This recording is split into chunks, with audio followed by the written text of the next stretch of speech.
Hello and welcome back to the Middling Along podcast. I'm your host, Emma Thomas, and today joining me is Anna Allerton.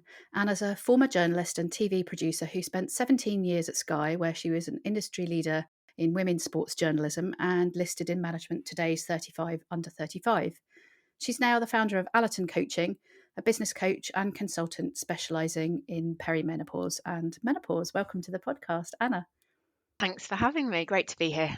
So you've talked on your own sort of social media account about your experience, but for anybody who's not come across you before, do you want to just sort of briefly talk about your personal experience of finding yourself in perimenopause and then sort of how did that lead you to do what you're doing now? Yeah, it was quite a journey, so I'll try and keep this as succinct as I That's can. okay. My perimenopause began when I was 38. I was on mat leave with my second daughter at the time, and she was born in the November, and in the March we all went back into lockdown. So if we sort of cast our mind back to that moment in time, Do we have to? No, let's We'll not dwell on that for too hyperventilate. long. But I had a 2-year-old at home and a newborn. I think the only really simple way of explaining it was that I just didn't feel right. I felt so different to how I felt after having my firstborn, and I think with lockdown and everything else, I Yeah. just sort of muddled along like I think a lot of women do. And it was about the 10-month mark in that the anxiety was just really quite crippling. The insomnia, and I say that with a little grin on my face because anyone with a newborn and a toddler Yeah, but will how do know you that disentangle regular kind of that. baby not sleeping from actual insomnia? It's You tricky, isn't can't, it? and I certainly didn't at the time. And so I started to transition after that 10-month mark to go back to work at Sky. I moved into a new role when I returned from mat leave, and I was quite senior at the time. I was running the investigative journalist team.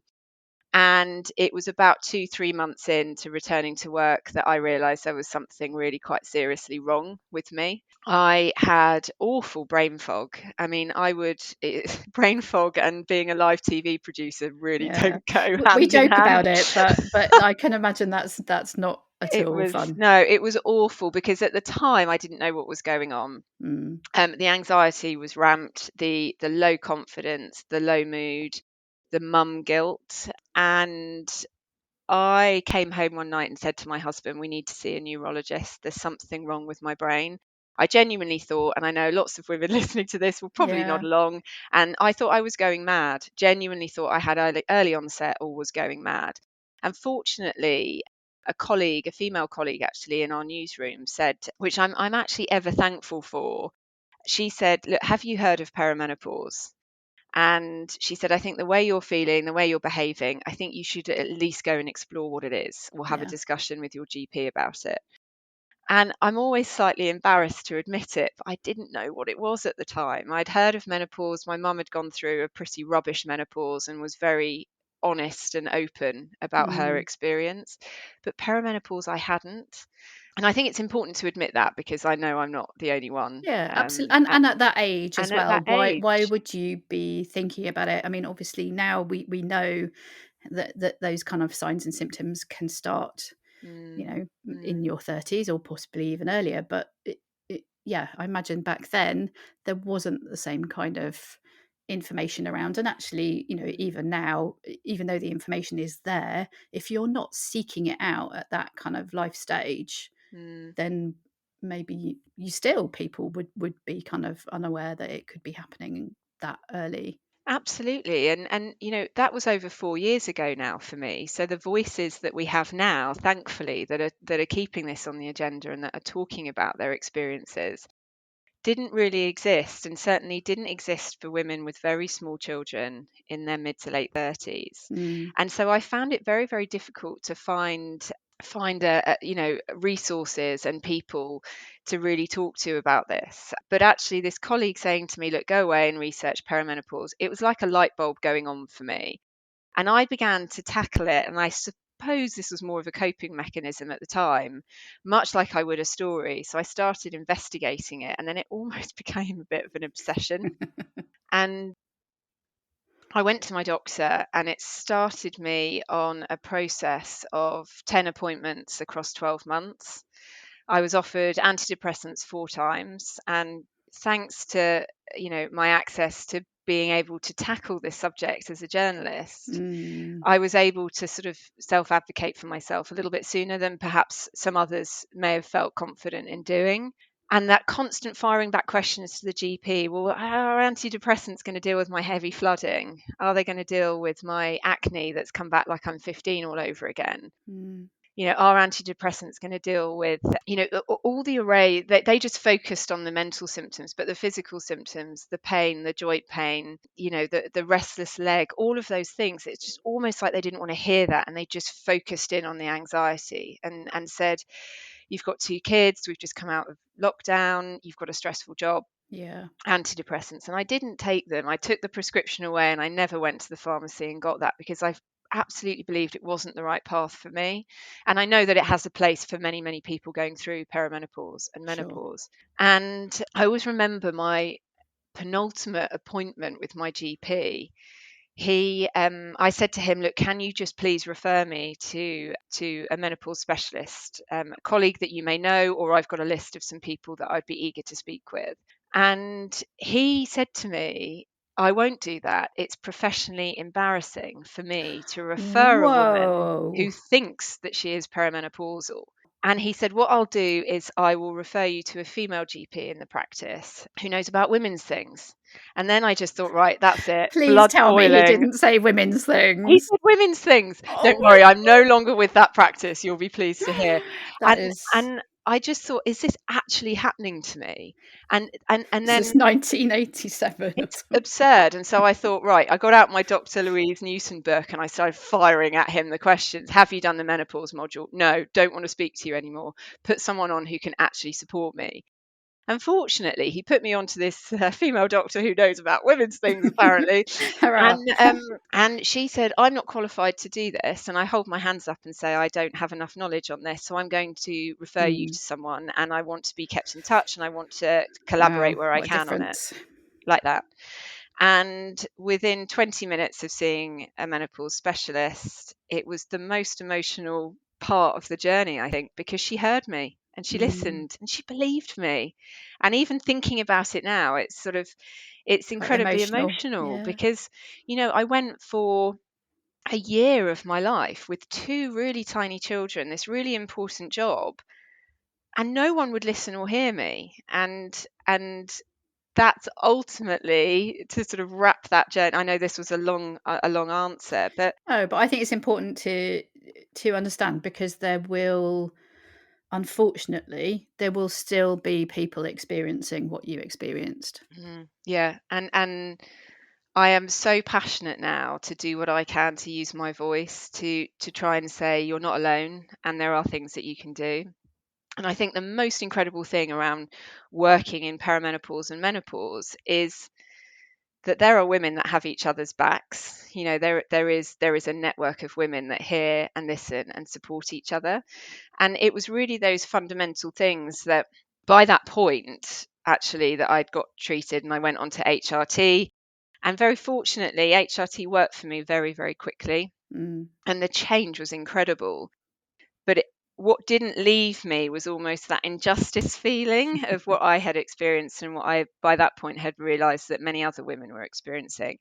So I made the somewhat maybe mad, brave, describe it how you will, of leaving a 17-year career and setting up my business and retraining and going back to the books for many, many months to do a pretty grueling qualification process to become an exec coach, because I thought, the fundamentals of exec coaching is to listen, is to ask questions, and to work in service of someone, ultimately. And I was thinking I could have done with that a year ago, and I didn't have it. Passion-led, purpose-led, fueled by madness, who knows? But I did it, and I'm so glad that I did, because, I think the other element that I'm incredibly passionate about, and perhaps we can dive into it at some point on this podcast, but we need to have more voices talking about what it's like to be a mum, particularly in your 30s with tiny children. We hear a lot around empty nest syndrome and women going through that phase of their life. But we're not talking about hormonal rage and anger whilst dealing with toddler tantrums, whilst potty training, whilst weaning, whilst still breastfeeding. It's an incredibly lonely and isolating place. And we need to make more noise about that.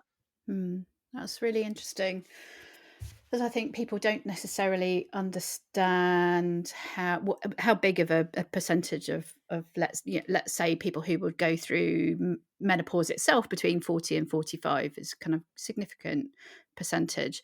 And when you factor in the worst case scenario, if you like, that you could be having symptoms for 10 years before that.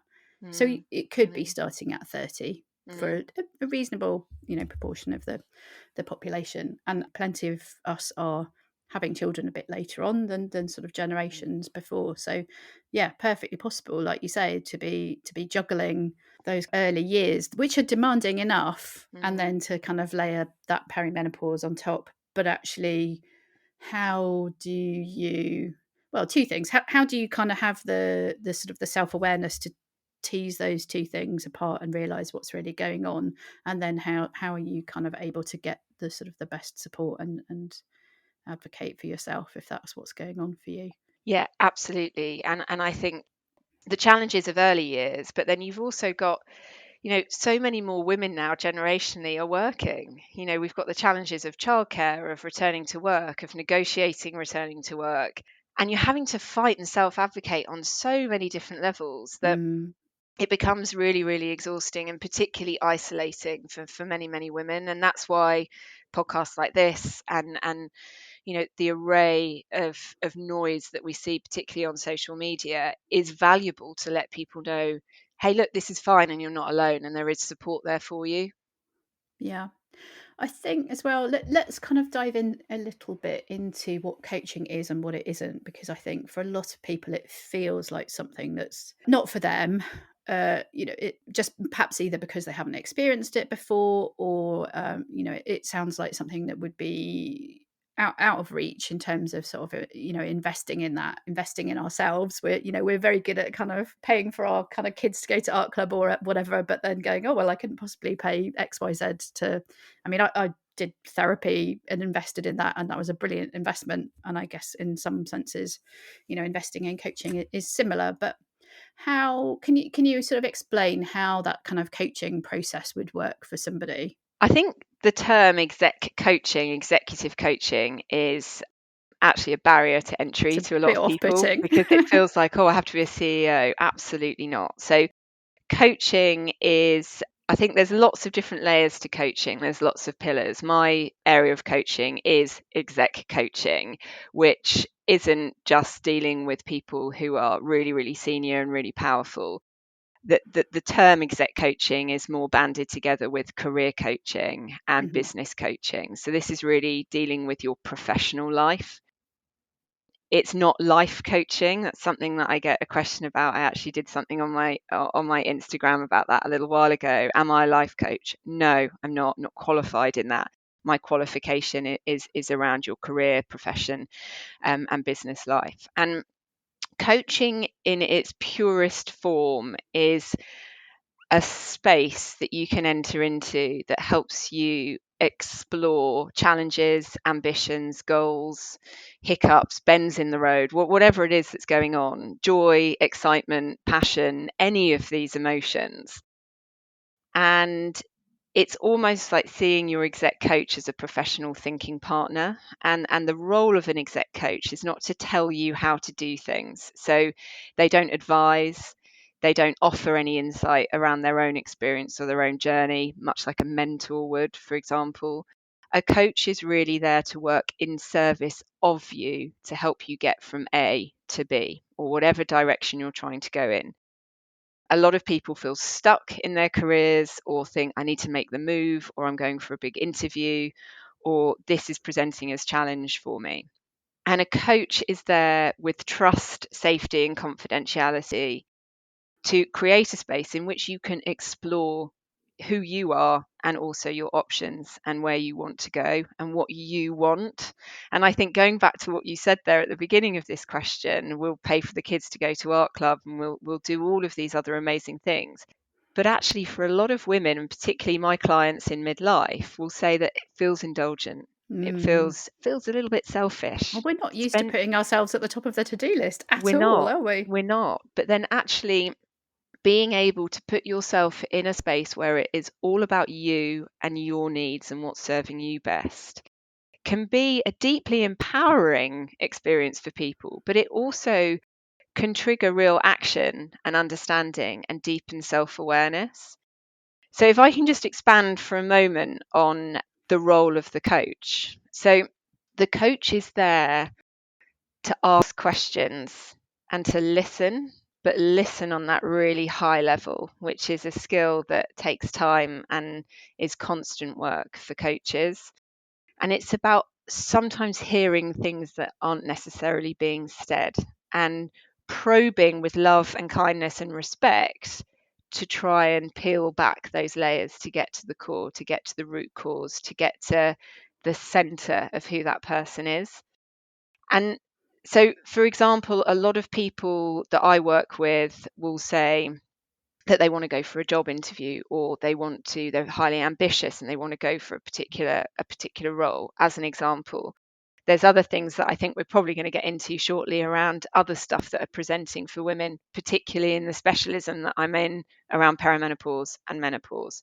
But it's about adopting different coaching models so that you can serve a client in a really individualized way. And I think this is why exec coaching for professional women really works during midlife, because we know perimenopause and menopause is not a one size fits all. And whilst things like menopause policies in organizations absolutely have their place and purpose, it's that individualized approach that enables people to have the space to explore what will work for them. And the other thing that a lot of professional people like about coaching is that it challenges them and it also holds accountability. So the coach, as I said, isn't going to say, oh, if you do X, Y, and Z, this will happen. Or here is a flow chart, follow this, do the homework and come back. No, it's not going to be handed. There is work involved here. But within that work is that deepening awareness. And some people love the challenge. They love the accountability. That's why they go to the gym or they work with a PT, because it keeps them honest and it keeps them on target and it keeps them very goal focused. And I guess, in a roundabout way, it's a little bit like that. Coach can become, your PT for your professional life, but they're not going to do it for you. You're going to have to do the hard work, but they are absolutely going to facilitate a really creative and safe space for you to explore what serves you best and what you need. Yeah. So when you're working sort of one-to-one with an individual, what do you find that from a perimenopause kind of lens, what are the most common things that they would be typically struggling with in that kind of work environment? There's lots of common themes around, and I'm sure a lot of women this will resonate. One of the really big challenges is brain fog in the workplace. Yeah. It's imposter syndrome. It's that feeling of overwhelm and heading towards burnout, but not actually being able to get off the train. I want to say no to this and I need to say no to that in order to serve myself and give myself space, but I can't. What's the blockage? Why can I not say no? Why is this proving so difficult? People pleasing is something that I hear all the time. Almost one client described it to me as, I want to say yes to everything and I want to keep everyone happy because I don't want anyone to suss out what's going on with me. And so it's almost masking. It's like a defense mechanism. Right, absolutely. And then a lot of women will report a dissatisfaction at their work rate. And that sort of brings up emotions of fear and frustration. And that reflection on, before I was in perimenopause, I was smashing it. I was doing this, I was doing that. I was able to work at this rate. I was really efficient. And then being confronted with this reality that I'm not my old self. I look in the mirror and I don't recognize myself anymore. So there's a lot of emotion attached to it also. So I think probably they're some of the really big issues. I'm not going to dive into the individual symptoms of perimenopause and menopause because they present in different ways. But I think low confidence and that feeling of I'm not good enough anymore, or I'm going to get found out, is really commonplace. So what are some of the sort of practical strategies that you've seen work really well with the people that you work with to overcome some of those, or to sort of help, I suppose, manage some of that in the workplace setting? Again, it's very much down to the individual, and sometimes individuals will come in and have absolutely no idea where they want to go, and others will have lots of ideas and they need to just understand them and put them into some sort of manageable order or staircase almost of steps to achieve where it is that they want to go. I think some of the I'm going to start with this because I think for me this is a fundamental for me personally, and it's symptom logging. I think that the power of symptom logging, and I'm always slightly surprised by the number of people who aren't symptom logging. I think if you are listening and you want to understand what's actually happening to you, symptom logging gives you data over time. It feeds you information that you can then action, amendments, change, or address in your professional life. But also, we all know the power of symptom logging, to be able to then see your GP or to be able to inform decision making around treatment. So we'll park that over there. But the power of symptom logging for working is really valuable because it feeds you back data. So for example, in my case, my symptoms log will tell me really quite detailed now, and I log every day, and don't think I'm like this obsessive about it. I use the Balance app. It's very easy to navigate. It's really quick and easy. It's a scaling system. It takes me about 90 seconds, and I just do it before I go to bed. And what that tells me is information so I can plan out in the future what's going to happen. So for example, if I have a big presentation and I know it's around the 16th, 17th, 18th when my anxiety really starts to ramp up, and then my hormones drop off a cliff, and then a few days later I have a very heavy period, and unfortunately my flooding is sometimes where I feel safer just being at home and not being client facing. But I have logged enough that I feel confident to own that. And to some clients in this world, I can communicate that quite freely. To others, not so easily. Sorry, can't come in that day. I've got a really heavy period. Not often flows that nicely in conversation, but maybe one day in the future well, we'll one all day be able to we be have to completely aspire. transparent. Absolutely, that utopia of menstruation and menopause in the workplace being totally normal and cool. I think it's about sort of saying, right, I know that that's going to happen with me. And I think the challenge here that presents is, what can I realistically do within the realms of possibility? And that's something that comes up a lot and we explore a lot in my coaching practice. So what can I do knowing that this is probably going to happen?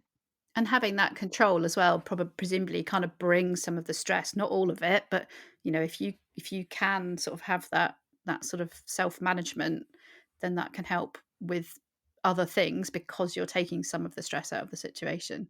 Absolutely. And it can also just be really empowering at a time where you don't really feel you have a huge amount of power over all of this. So, you could be treating your symptoms and you could be on a treatment plan that is working for you. But then this provides you with the opportunity to understand your data. And it's also really simple things. From my symptoms logging, I now know the hours of the day where I'm just the most efficient.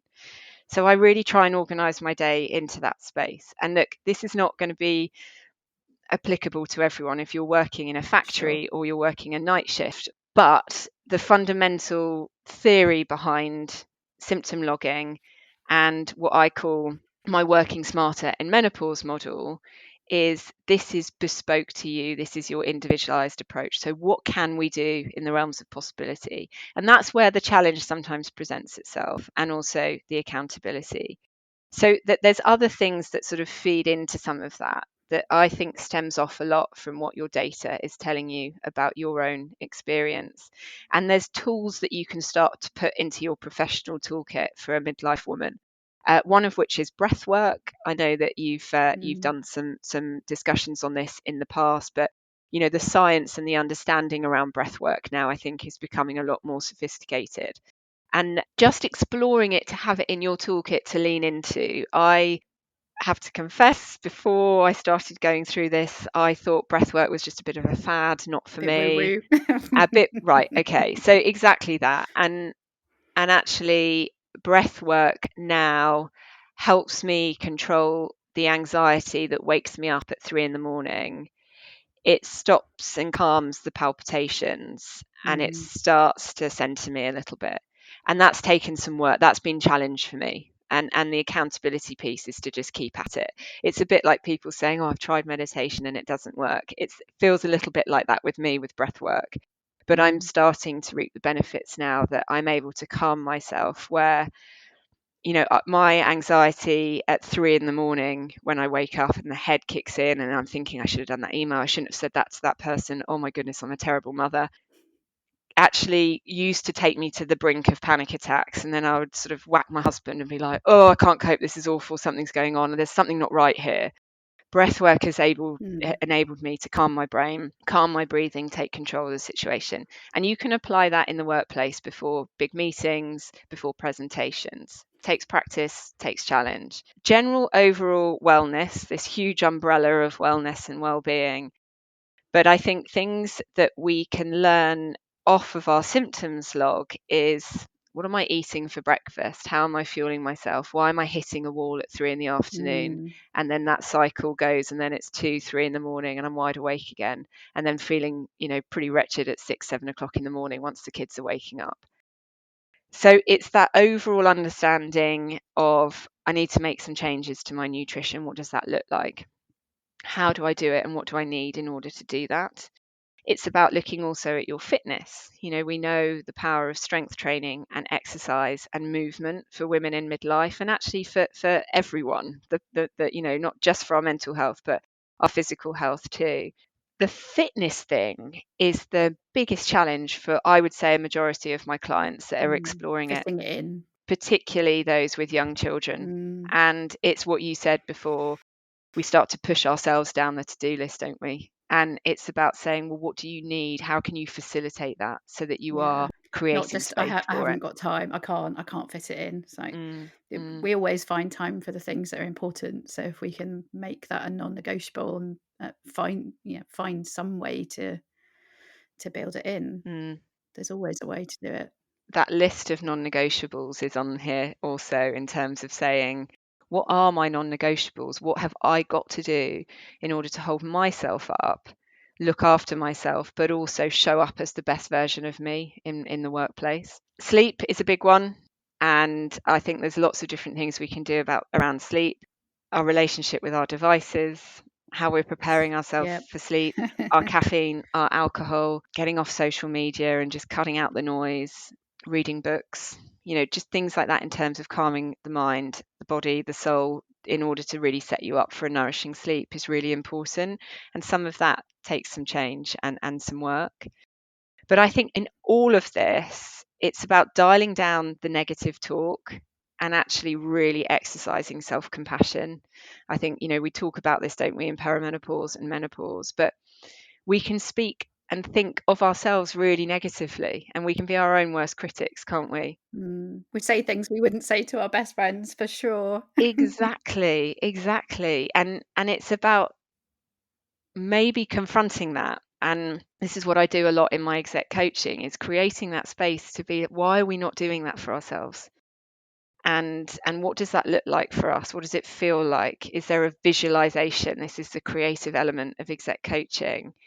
And just having that space to really deep dive into that. And then once you understand it, you can take ownership of it and action. So other things also, in terms of strategies around, going into meetings, or you've got brain fog, it's about setting up your workstation or your workspace. Can you get outside for some fresh air? Can you exit the floor that you're on, or your desk, or your workstation, and just go and move for a moment and just detach your mind?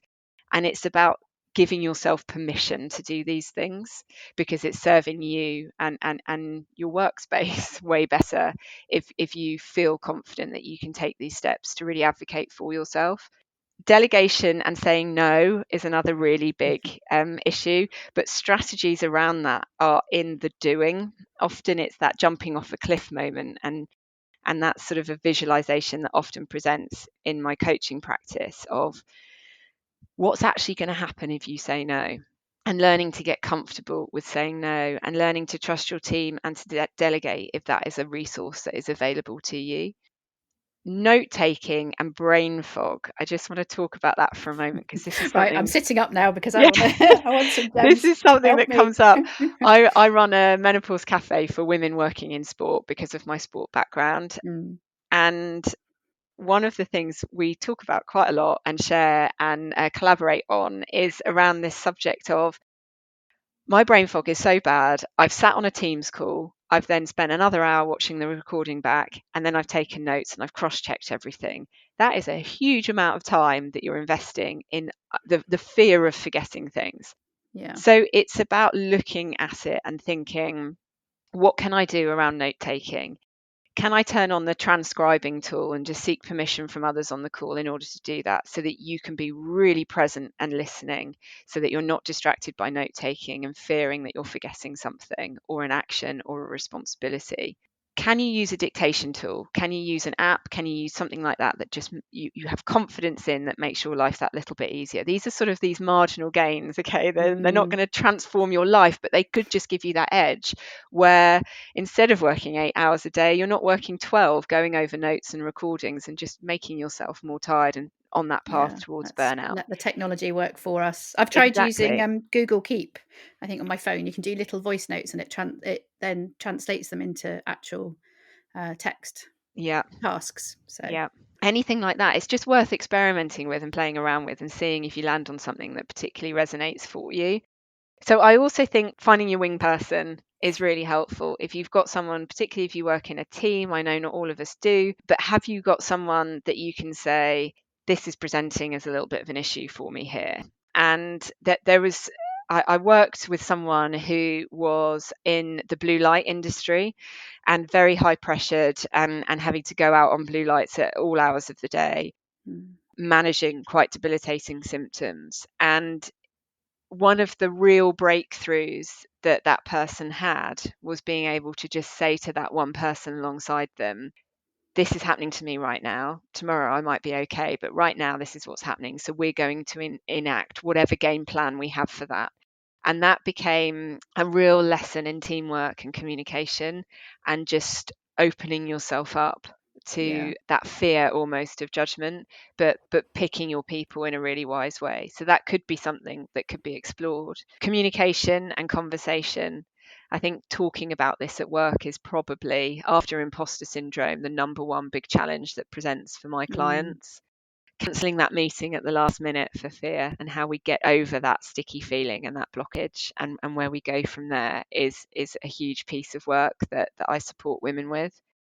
Understanding your triggers as well. I think this is something that is part of my imposter syndrome model, but it's also applicable elsewhere. What is triggering me? What's ramping up the brain fog? Could it be a meeting? Could it be a presentation? Could it be an individual that just really, really gets on your nerves?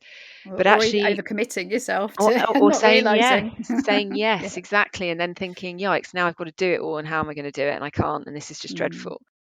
So it's about understanding what are the triggers. Once you identify them, you can visualize them, you see them coming, you can then start to put action into place out of your professional toolkit in order for you to try and temper some of that. And figuring out when you're at your most productive is a really powerful way of not only feeling good that you're getting your stuff done and you're achieving what you need, but it's also just a really smart way of working. And this is, I guess, again, part of this work smarter in menopause model. It's about, and this model of mine is really inspired from the work that I've done in women's sport, which is, we know the professionalization of women's sport over the last sort of 10 to 12 years has seen a decrease in certain injuries. And this is because women are training smarter around their cycle. So I'm saying, let's work smarter around our symptoms. That's so and then interesting. there's our marginal gain. That's our gap where we can take ownership, feel empowered, and be as productive as we possibly can in our situation. Kind of ebb and flow with how we're changing throughout the day, the month, the whatever, and work with it and not work against it. Exactly. And sometimes that, once you accept that weight sometimes can then unlock other opportunities. And this is something completely separate that I'm sure you've explored with other guests, around actually what midlife can afford you, and what it's giving you, and how it's actually serving you well, not just taking away from you. Yeah. Well, I think that's a lovely place to wrap it up. Anna, thank you so much for sharing all of that with us. It's been lovely catching up with you. And where can people find you if they want to hear more? So my website is allertoncoaching.com, and I'm on Instagram at Allerton Coaching, but most of my social media work takes place on LinkedIn. So if you just search for me under Anna Allerton. Fabulous. Well, we'll make sure we put all of that in the show notes. Thanks again, and enjoy the rest of your day. Thanks, Emma. You've been listening to the Middling Along podcast. Do remember to subscribe to be notified when our next episode is live. And why not visit the blog at www.middlingalong.com to sign up to my newsletter as well. I do hope you enjoyed listening today. If you did, I'd be really grateful if you would consider leaving a short review, as that helps people find the podcast and helps get it noticed.